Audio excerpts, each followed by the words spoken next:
자, 여러분들 아파트든 뭐 오피스텔이든 혹은 뭐 지식산업센터든 몇 채를 보유를 하고 계신지 모르겠습니다. 법원 등기 데이터에 따르면 올해 초까지 이 종부세와 양도소득세 중과 등 강력한 문재인 정부 때의 이 부동산 규제로 인해서 지난 2021년까지 급격하게 감소세를 보였던 집합건물 다소유 지수가 2022년 초 이 대선 기간에 잠깐 보합세를 보이다가 5월 윤석열 정부 취임 이후에 이 상승세로 전환이 되고 또 급기야 지난 8월에는 7월 한 달 대비 무려 0.03포인트나 오른 것으로 나타났습니다. 그래프를 보시면 이게 어느 정도의 오름세인지 알 수가 있는데요. 6월에서 7월 상승분이 0.01이었던 것에 비하면 무려 3배 가까이 오른 셈인데, 다소유 지수 값은 두 채 이상의 아파트, 오피스텔 등의 이 집합건축물 소유자가 100명당 몇 명인지를 말하는 겁니다. 예를 들면 다소유 지수가 16이면 집합건물 소유자 100명 중에 16명이 두 채 이상을 보유하고 있다는 뜻이고요. 그러니까 이 지수가 전달 대비 0.03포인트가 올랐다라는 거는 두 채 이상의 다주택자가 0.03% 늘었다는 거고, 우리나라 전체 인구에서 집합건축물을 소유한 사람이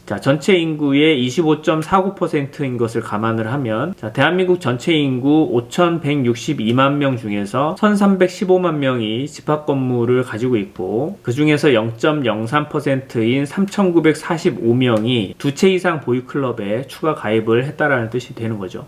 그런데 재밌는 건 올해부터 지속적으로 기준금리가 올랐고 시중금리도 상반기에 동반 상승을 하는 분위기였기 때문에 부동산 매매 시장은 급격하게 얼어붙었는데, 집이든 오피스텔이든 지식산업센터든 집합건물에 대한 다소유자는 오히려 더 늘어났다는 거죠. 표면적 이유는 일단 간단하게 보면 윤석열 정부의 다주택자 양도세 중과 유예, 그리고 내년부터 시행하려고 준비 중인 이 보유세 완화 정책 같은 다주택자들에 대한 과세 완화 정책으로 인해서 전 정부 때의 높은 과세 정책으로 인해 형성됐던 다주택자 매도 분위기가 다소 진정된 것이 하나의 원인으로 볼 수가 있고요. 또 여기서 현재 얼어붙은 부동산 시장에서 이 거래량 자체가 거의 없다 보니까 팔려고 내놓은 물건도 잘 안 나가는 것도 또 다른 원인으로 볼 수가 있습니다. 어쨌든 지금 굳이 팔 필요가 없다라는 분위기와 팔려고 해도 잘 안 팔리는 분위기가 공존하면서 당분간은 최소한 다주택 보유 지수는 하락하지 않을 것이라는 거는 누구나 쉽게 예상을 할 수 있는 그런 분위기죠. 하지만 이런 진정 국면에 머무르지 않고 오히려 다소유 지수가 크게 상승하고 있다라는 게 흥미로운 부분인데요. 거래량 자체는 보합 상태인데 다소유자 비율이 늘었다는 것은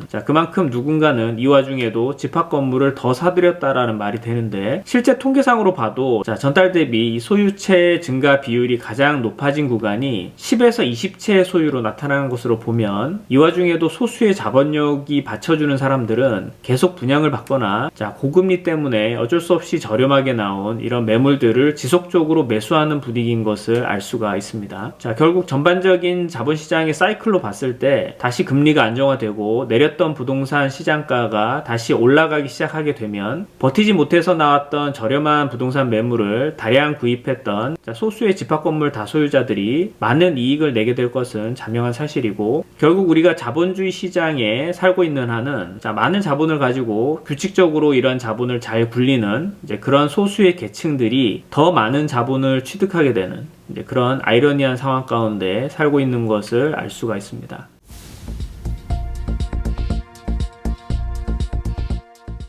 자, 9월 19일 국토부 보도자료 인용입니다. 국내 최대 규모 모듈러 주택단지 세종시에 들어선다. 세종 6-3 생활권 통합 공공임대주택 416세대 착공. 국내 최대 규모 모듈러 아파트네요. 2024년 준공 및 입주. 공사 기간이 2년이네요. 보통 이 정도 규모면 이제 3년에서 3년 반 정도 공사 기간이 되는데 2년이면은 거의 절반 수준에 가깝죠. 주력 평형이 전용 21에서 44제곱미터, 6.4에서 13평 정도 수준이고, 아직까지는 소형 평형입니다. 9월 19일 어제 착공식을 했고요. 모듈러 주택에 대해서 간단히 말씀을 좀 드리면, 쉽게 말해서 조립식 주택인데 흔히 말하는 허접한 그런 판넬식 조립 구조를 말하는 것이 아니라 구조체 그리고 마감재와 설비, 전기, 배관이 이 시스템으로 묶여진 이런 부재들을 공장에서 다 미리 조립을 합니다.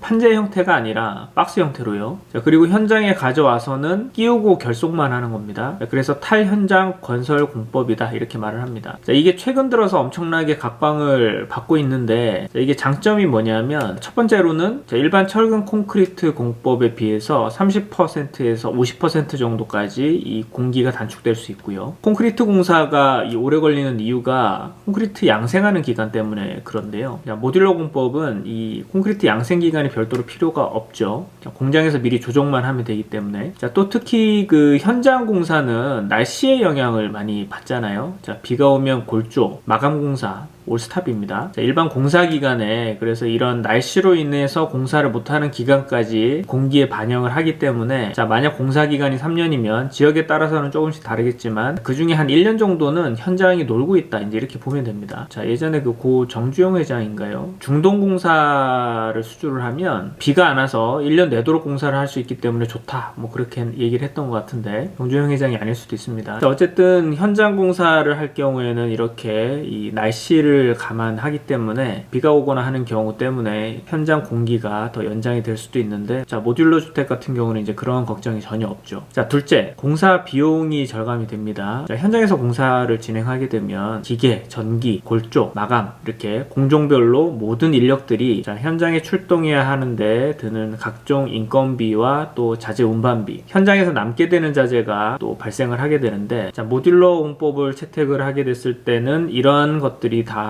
비용들이 사라지게 되죠. 자, 그리고 이제 잔여 자재가 현저하게 줄게 됩니다. 자, 공장에서 철저하게 계획된 부분에 의해서 필요한 자재들 위주로만 사용을 하게 되기 때문에 자재 로스율이 현저하게 줄어들게 되고요. 또 현장 소음이 현저하게 줄어들기 때문에 이 고질적인 인근 주민들에 의한 이 악의적인 민원에 들어가는 법정 비용 그리고 보상비가 줄어들게 되겠죠. 또 가장 큰 것은 역시 공사 기간 전체가 줄게 됐을 때는 각종 금융 비용이 줄어들게 되죠. 자, 세 번째, 공사 품질이 균일화되면서, 자, 시공 품질이 오히려 올라갈 수 있습니다. 자, 특히 하자율이 감소하게 되면서 거주 후의 만족도가 상당히 올라갈 수 있죠. 자, 현장에서는 이 공종 간의 미스커뮤니케이션이 발생을 하게 됐을 때는 이 오시공 등으로 인한 부득이한 재시공 등에 대한 리스크가 항상 있습니다. 공장에서 이렇게 주택을 제작을 해서 오게 됐을 때는 이 품질 관리 자체가 월등히 상승하게 되기 때문에 결국 입주자들의 만족도가 올라가는 이제 그런 현상이 있겠죠. 자, 이제 마지막으로 탄소 배출 감소가 있는데요. 어쨌든 현장 타설이 없기 때문에 레미콘이나 펌프카 등이 이동할 필요가 없어지게 되고, 자, 물론 공사 인력 그리고 자재 운반에 따른 그런 트럭들에 대한 이동도 상당히 줄어들게 되죠. 자, 그만큼 탄소 배출량이 줄어들게 되고, 게다가 추후에 주택이 노후화가 진행이 되게 됐을 때는, 자, 철거 비용이 거의 없다시피 하게 되죠. 자, 아예 없을 수는 없겠지만, 자, 철거 후에 또 자재 재활용이 가능하게 되기 때문에 자재값을 일부 회수할 수 있다라는 장점도 있습니다. 자, 물론 우려되는 단점도 있죠. 모듈러로 지어지게 되면 결국은 이 박스 형태로만 지을 수 있지 않느냐, 이 디자인에 있어서의 한계가 있지 않느냐, 이제 이런 의문을 제기하시는 분들도 간혹 있는데, 지금 짓는 아파트의 평면 정도면 모듈러로 충분히 짓고도 남는다고 볼 수 있습니다. 자, 다시 돌아와서 이번에 세종시 6-3 생활권에 짓는 게 이 7층 4개동 416세대인데 지금까지 중에서는 가장 큰 규모고요. 자, 모듈러 주택이 예전까지의 이 한계점이 뭐였냐면, 앞서 말씀드렸던 것처럼 이 콘크리트 주택은 평면이나 인면의 구성이 비교적 자유로웠는데, 모듈러는 조립이 가능하게끔 만들려면 이 평면이나 인면이 아무래도 자유롭지는 않을 수 있죠. 자, 그래서 디자인이 별로 안 이쁘다,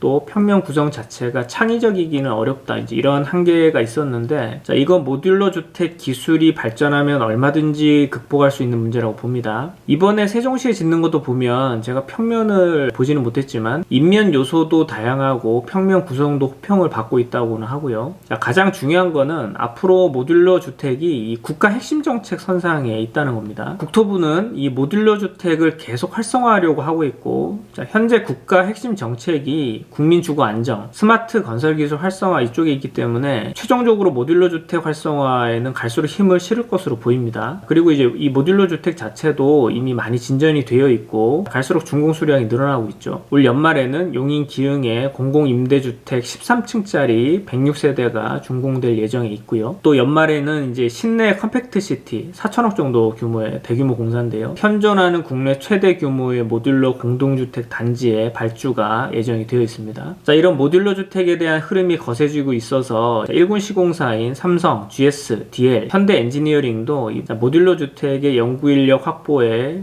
총력을 기울이고 있는 상황이고, 업계는 향후 5년 이내에 이 모듈러 주택에 대한 시장 규모가 1에서 3조 규모로 성장할 것으로 예상을 하고 있고, 조만간 주택 전체 시장의 10에서 15%까지 점유할 것으로 예측을 하고 있습니다. 자, 이런 모듈러 주택이 사회 전반적으로 끼칠 영향에 대해서도 한번 생각을 해보면, 자, 가장 큰 효과가 결국은 이제 이 공기 단축이기 때문에 이 공기 단축은 결국 사업기간 단축으로 이어지게 되죠. 자, 그렇게 됐을 때는 이 시장 탄력성이 좋아질 것으로 보입니다. 사업기간이 짧기 때문에 자, 시장 자체에 대한 수요 공급의 예측성이 훨씬 더 투명해질 수 있는 거죠. 자, 이로 인해서 과공급이라든지 공급 부족에 대한 이 탄력적인 대응이 가능합니다. 자, 그렇기 때문에 결과적으로는 장기적으로 이 모듈러 아파트가 공동주택 시장의 주류로 자리 잡게 되면 주택 과공급 혹은 주택 부족 현상이 어느 정도 완화가 되면서 주택 가격의 안정화에 도움이 될 수 있을 것이다. 자, 두 번째, 아파트 공급 단가를 더 낮출 수가 있죠. 인건비와 자재비가 절감이 되면 공사비가 절감이 되고요. 그 다음에 공사기간이 단축되게 됐을 때는 각종 금융비용이 절감이 될 수 있죠. 자, 전체적으로는 공급 단가를 70% 정도 수준까지도 낮출 수가 있고, 그러면 대지 입지와 아파트 품질만 보장된다면 자, 주변 시세 대비 낮은 공급가로 높은 시세 차익을 기대할 수 있다. 자, 세 번째, 현재 산업구조 가운데 가장 덩치가 크고 가장 변화가 느리고 또 사회 전반적인 기술이 발전하더라도 가장 기술 변화가 더딘 곳이 이 건설업계인데, 건설업계가 한바탕 대대적으로 전무후무한 변화를 한번 겪게 될 겁니다. 그만큼 진통도 따를 건데, 자, 모듈러 주택이 아파트 산업의 주류가 된다면 상당히 많은 이 근로자들이 새로운 일자리를 찾아봐야 될 겁니다. 자, 특히 특별한 기술이 없는 이 단기 노동자들은 정말 갈 곳이 없게 될 거고요. 뿐만 아니라 건설업계의 수많은 공종별 협력사들도 전향 준비를 해야 할 수 있습니다. 자, 왜냐하면 기존 재래식 공사 현장 같은 경우는 공종별로 업무가 분장이 되어 있지만 모듈러 공법은 공장에서 이 공종 구분 없이 한 번에 찍어내듯이 만들어내기 때문에 공종별 역할 관계가 사라지게 되죠. 자, 따라서 각종 모듈러 기술에 자신들의 공종별 기술력을 어떻게 접합할 것인지 고민을 하든지 아니면 업종을 바꾸든지 그렇게 해야 할 날이 올 수가 있습니다. 자, 아무튼 이 모듈러 주택의 흐름은 경제 전반의 이 탄소 중립 기조처럼 자, 거스를 수 없는 강한 흐름이고, 또 갈수록 정부 자체가 강하게 드라이브를 걸 것이기 때문에 이 배에 먼저 올라타는 사람이 기선을 잡을 것으로 보이고요. 그리고 혹시라도 토지 개발을 생각하시는 분이 있다면 요즘처럼 공사비가 상승한 시점에서는 이 반드시 모듈러 기술을 가진 시공업체를 알아보시기를 권장을 드립니다.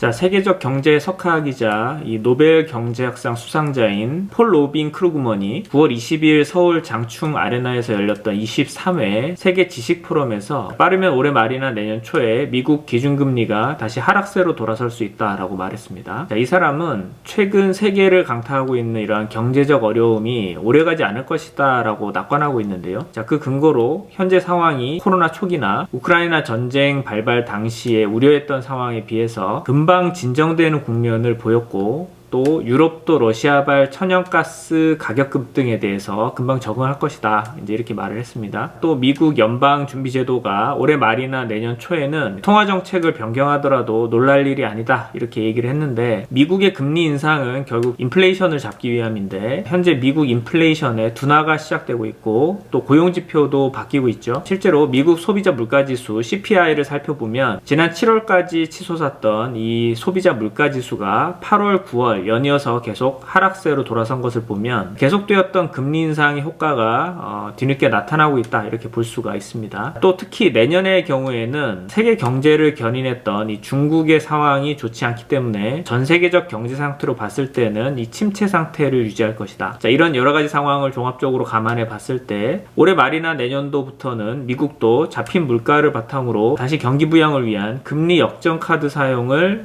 배제할 수 없을 것이다, 이렇게 해석을 해볼 수 수가 있고요. 다만 국내의 경우에는 이 미국 연방준비제도의 금리 변화 기조를 얼마나 따라갈 것인가는 미지수인데, 자, 첫 번째는 이 달러 초강세에 얼마나 버틸 수 있느냐에 따라서 시간차를 보일 수 있다는 점. 자, 두 번째, 현재 급격하게 냉각된 부동산 시장에 대해서 기존 거품 하락에 대한 집값 안정화로 보는 시각과 집값 폭락에 대해서 부정적으로 보는 시각 견해차로 인해서 동조할지에 대한 결정 여부. 마지막으로 부동산 시장은 이 금리가 인하되더라도 회복 심리로 돌아서는 데는 시간 차이가 좀 있죠. 자, 1년에서 2년 정도의 시간이 걸릴 수 있다는 점이 향후 한국 부동산 시장이 회복이 될 것인지 아니면 장기 침체로 갈지 여부를 결정할 것으로 보입니다. 자, 참고로 폴 로빈 크루그먼은 1953년생이고요. 자, 미국 예일대 경제학과를 나왔고요. 자, 국제무역을 전공했습니다. 자, MIT 경제학 석사를 받았습니다. 자, 유대인으로서 2008년 노벨 경제학상을 수상을 했습니다. 자, 현재 소속 대학은 뉴욕 시립대 경제학과 교수를 역임을 하고 있고요. 자, 대표적인 케인즈학파 계열이고요. 양적 완화와 자유무역을 지지하는 학자입니다.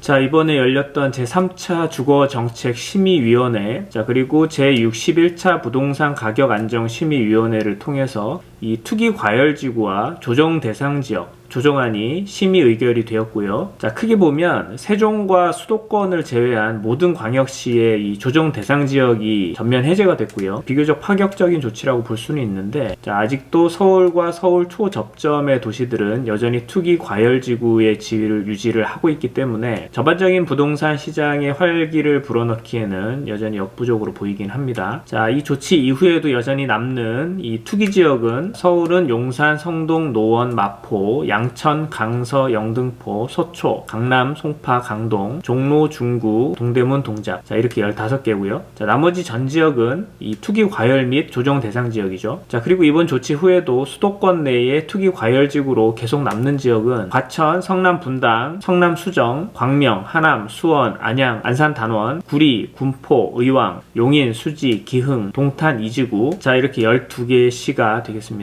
이번 조치에 대한 수혜는 두 가지 그룹으로 나눠서 볼 수가 있는데요. 하나는 기존 투기 과열지구가 해제가 되고 조정 대상 지역으로만 남는 곳, 자, 그리고 기존 조정 대상 지역 자체가 해제가 된 곳, 이렇게 나눠볼 수가 있는데, 자, 각각 어떤 지역이 해제가 되었고 그리고 해제가 된 지역에 구체적으로 어떤 변화가 생기는지 표를 보면서 정리를 해보겠습니다. 자, 먼저 이번에 조정이 된 지역들의 공통점은 주택가격 하락폭이 타 지역 대비 상대적으로 크고 또 미분양 건수가 상대적으로 많은 그런 지역 위주로 선정을 한 것이고요. 자, 그렇기 때문에 이번에 해제가 되지 않은 곳은 여전히 주택가격 하락폭이 적고 여전히 건실한 지역이다, 이렇게 판단했다라고 보시면 되겠습니다. 자, 먼저 투기 과열지구가 해제되고 조정 대상 지역으로 남아있는 지역이, 자, 인천이죠. 인천의 연수구, 남동구, 서구, 이렇게 3개 구가 있고요. 자, 그리고 투기 지역, 그리고 투기 과열지구가 해제가 되고 조정 대상 지역으로 남는 지역이 이 세종시입니다. 자, 인천 같은 경우는 수도권 내에서의 가격 하락폭을 현재 리딩하고 있는 지역이기 때문에 부득이 투기 과열지구 해제가 결정이 된 것이고요. 자, 세종시 같은 경우도 마찬가지로 전국에서 근본의 주택가격 하락폭이 가장 컸던 지역이고, 그럼에도 불구하고 여전히 적은 미분양 그리고 높은 청약 경쟁률 등이 있기 때문에, 자, 조정 대상 지역은 그대로 존치를 하는 것으로 그렇게 결정이 됐고요. 자, 이 지역들 같은 경우에 금융과 관련된 가계대출인 경우에, 자, 이제 15억 초과 아파트에 대한 대출이 가능하게 바뀌었고요. 자, LTV도 완화가 됐죠. 9억 이하의 주택 같은 경우에는 40에서 50%, 9억 초과인 경우에는 20에서 30%, 10%가량 LTV가 완화가 됐고, 자, DTI 같은 경우도 기존 40에서 50% 정도로 상향 조정이 됐죠. 자, 전매 제한 같은 경우는 주택인 경우에 이 주택 분양권 전매 제한 기간이 완화가 됩니다. 5년에서 3년, 2년 완화가 되고, 청약 같은 경우에도 재당첨 제한 기간이 완화가 됩니다. 10년에서 7년으로 3년간 완화가 되고, 특별 공급 같은 경우도 분양가격이 9억 원을 초과하는 주택인 경우에 기존의 특별 공급수를 1개 주택으로 제한했었는데 제한이 사라지고요. 자, 기타 이제 입주계획서 같은 경우에는 주택 취득 시에 자금 조달 및 입주계획 신고를 할 때에 증빙자료를 제출했었는데 이런 증빙자료 제출이 면제가 됩니다. 자, 두 번째, 자, 기존의 조정 대상 지역 자체가 해제가 된 곳이죠. 자, 경기도는 5개시, 안성, 평택, 양주, 파주, 동두천이 있고요. 부산 14개구, 해운대구, 수영구, 서구, 동래구, 남구, 연제구, 서구, 동구, 영도구, 부산진구, 금정구, 북구, 강서구, 사상구, 사하구, 대구는 수성구, 광주는 동구, 서구, 남구, 북구, 광산구 5개구, 자, 대전시는 동구, 중구, 서구, 유성구, 대덕구 5개구, 자, 울산은 중구, 남구, 충북 청주시, 충남의 4개의 시구죠. 천안 동남구, 천안 서북구, 논산시, 공주시, 자, 전북 완산구, 덕진구, 경북 포항 남구, 경남 창원 성산구. 자, 이 지역 같은 경우에는 자, 먼저 금융과 관련해서는 자, LTV 제한이 자, 기존의 9억 이하의 주택인 경우에는 50%,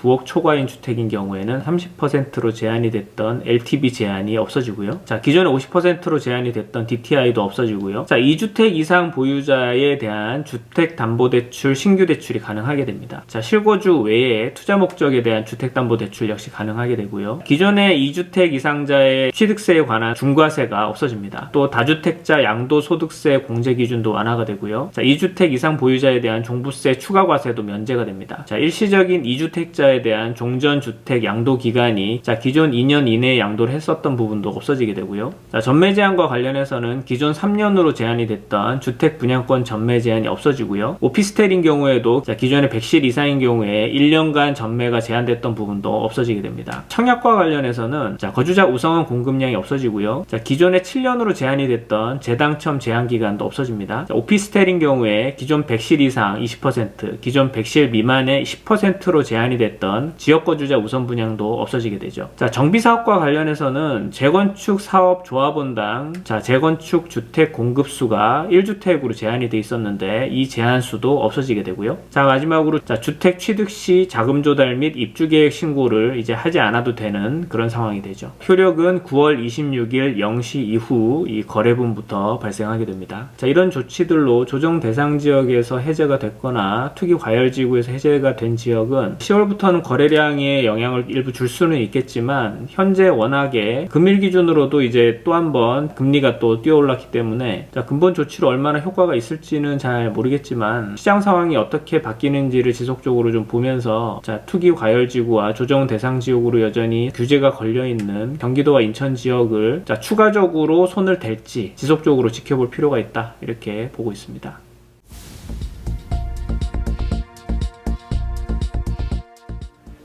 자, 2022년 2분기 건설공사 계약액이 나왔고요. 자, 82.7조, 전년 동기 대비 8.8%가량 증가된 것으로 나왔습니다. 자, 건설공사 계약이 증가를 한 거는 이제 건설업계에서 보면 나쁘지 않은 뉴스지만 건물을 분양받게 되는 이 수분양자 입장에서 보면 결코 좋은 시그널이라고 볼 수는 없고요. 자, 우선 공공공사와 민간공사를 구분해서 보면 그러니까 공공의 경우에는 전년 동기 대비 마이너스 4.9% 감소를 했고요. 자, 민간인 경우에 전년 동기 대비 약 12.0%가 증가를 했습니다. 자, 연간 추이로 보면 대체적으로 민간 쪽 비율이 높았었는데 특히 두드러진 부분은 민간 건축 중에 이 상업용, 공장, 작업장, 기타 건축물에 대한 공사 계약이 상당히 많이 늘었다는 것이고 전반적으로 금리 상승의 여파가 있음에도 불구하고 올 하반기까지는 예정된 공사가 있기 때문에 공사 계약 건수가 감소할지는 현재로서는 미지수인 상태이고요. 자, 전체 공종 중에서 이 토목 부분을 제외하고 이 건축 부분에 대한 추세만 한번 살펴보도록 하겠습니다. 자, 표를 보면서 설명을 드릴게요. 자, 이 표에서 나타나는 세 가지 지표는 자, 건설공사 계약액 중에서 건축 부분에 해당하는 금액 그리고 공공을 제외한 민간 부분에 대한 금액입니다. 자, 빨간색으로 표시한 것은 중앙은행 기준금리를 나타낸 거고요. 공사 계약액이 가장 많이 떨어졌던 때가 공사액 증가 퍼센티지로 봤을 때 2017년도가 유일하게 마이너스가 났었고요. 이때를 기준으로 했을 때 자, 일반적인 분양형 건축물, 지식산업센터나 오피스텔 혹은 아파트인 경우에 평균 공기가 규모에 따라서는 다르지만 1.5년에서 길면 2.5년, 상황에 따라서 3년까지 가는 것도 있는데요. 평균적으로 약 2년 정도로 봤을 때 2017년도에 계약 건수가 많이 줄었었기 때문에 자, 그로부터 공사가 준공되는 자, 2년 후인 2019년도에는 전반적인 준공 물량이 과소가 됩니다. 자, 그렇게 됐을 때 분양 시장에 나오게 되는 매물 자체가 워낙 적기 때문에 전체적으로 분양이 상당히 잘 되는 이제 그런 현상이 나타나죠. 그와 동시에 2018년도에서부터는 본격적으로 금리가 하락되는 추세에 있었기 때문에 전체적인 부동산 시장이 상당히 호황기를 맞이하게 되는 거죠. 그와 더불어서 2019년에서부터 2021년까지 기준금리가 거의 제로에 가깝게 떨어지는 현상이 나타나게 되고, 그로 인해서 지속적으로 건축공사 계약액이 폭증하게 됩니다. 2021년을 최저점으로 이제 2022년서부터는 금리가 폭등하게 되죠. 기본적인 건축사업 자체가 이 금리의 영향을 받더라도 일부 타임 딜레이가 있습니다. 사업이라는 게 오늘 하겠다라고 해서 내일 할 수 있는 것이 아니고 사전 준비 작업도 필요하고 이런 부분들이 있기 때문에 금리가 폭등함에도 불구하고 어쩔 수 없이 사업 진행을 계속 해야 되는 그런 분위기 때문에 현재 2쿼터까지 기준으로 봤을 때는 2021년보다 역시 건축공사 계약액은 역대 최고를 찍을 것으로 보이고요. 2019년까지 전반적인 건축공사액이 적었기 때문에 그때 분양을 했던 건축물들의 평균 공기 2년을 적용하게 되면 대부분 2021년에서부터 2022년 상반기까지 중공 물량이 풀리게 되는 거죠. 그렇기 때문에 전반적인 중공 물량 자체는 많지 않은 상황이었습니다. 그렇기 때문에 2022년도까지만 해도 이 분양시장 자체가 상당히 활기를 띄었었던 것이고, 본격적으로 금리가 급상승하게 되는 2022년을 정점으로 해서 시장의 공급 물량 자체는 최대치를 찍게 되고, 그렇게 했을 때 2022년도에 계약이 된 물건지들은 대부분 평균 공기 2년을 적용하게 됐을 때 2024년에서 2025년에 준공을 맞이하게 되죠. 다만 그 시점이 되면 워낙에 분양 물량이 많았었기 때문에 준공 물량 과다가 되고 상당히 많은 물량이 한 번에 풀리게 되기 때문에 이 시기에 준공이 되는 건축물들을 소유하고 계신 소유자들께서는 상당히 고전을 겪을 수 있다. 다만 빨간색으로 표시한 예상 금리 그래프를 보시면 금리는 2023년을 정점으로 꾸준히 하락세로 돌아설 것이다 라고 가정을 했고요. 기본 전제 조건은 우크라이나 전쟁이 종료가 되고 세계 경제가 전반적으로 안정화되면서 금리 감소가 시작된다 라는 전제를 깔은 거고요. 그렇게 했을 때 이 2022년서부터 전반적으로 다시 물량 감소가 예상이 되고 2024년을 저점으로 해서 전반적으로 감소되는 금리의 영향을 바탕으로 2024년을 최저점으로 다시 공급량이 늘어나게 되는, 혹은 공급량이 전체적으로 계속 감소인 추세를 몇 년간 유지할 수도 있습니다. 일단은 금리 감소 영향으로 공급량이 늘어난다고 봤고, 그렇게 했을 때 2024년도 분양 물건에 대해서는 준공 시점인 2026년과 2027년에는 다시 준공 물량 과소로 분양 시장이 상당히 호황을 띨 가능성이 있다. 이렇게 예측을 할 수가 있고요. 이번에는 지역별 건설공사 계약액을 한번 보도록 하겠습니다.